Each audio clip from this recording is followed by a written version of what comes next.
Init.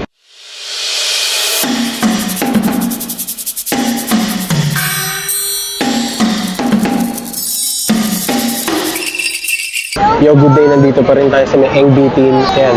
So, ito naman yung siopaw nila. Tignan mo. Purple. Init. So, try muna natin asado. Hindi ganun kakapal yung tinapay niya. Ewan ko. Okay.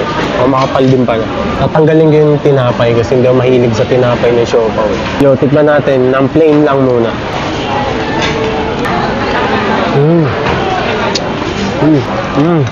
Sarap. Sarap ng pag-asado niya, hindi masyadong maalat. Yung tamis sakto lang din. Hindi okay. Kaya parang kahit wala na yung sauce niya, kill na talaga. Sabi nila meron pang siopaw dito na pandiinan din talaga. Pero yun nga, isa na rin to sa gusto kong itry talaga. Try naman natin na may sauce. Tara, so agabay natin tong asado siopaw. Eng Bitin. Tara. Lalong lumalabas yung flavor niya dun sa sauce. Parang match talaga. Pag pinagsama sila, sobrang powerful na nung lasa. Try nyo to. Sunod naman natin bola-bola. Medyo malamig na siya. Compare kanina, sobrang init pagkahawak ko.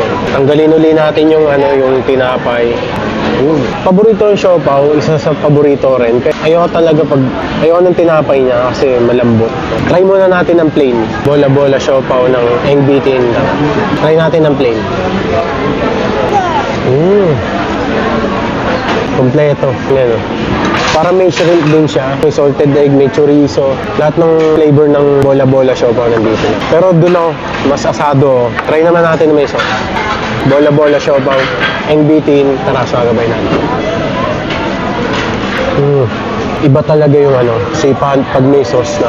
Lalong lumalabas yung flavor niya. So yun, natikman na natin parehas. Kung mapapadaan kayo ng Binondo, huwag niyong kalimutang dumaan dito sa Eng Bitin. Tara, kain tayo.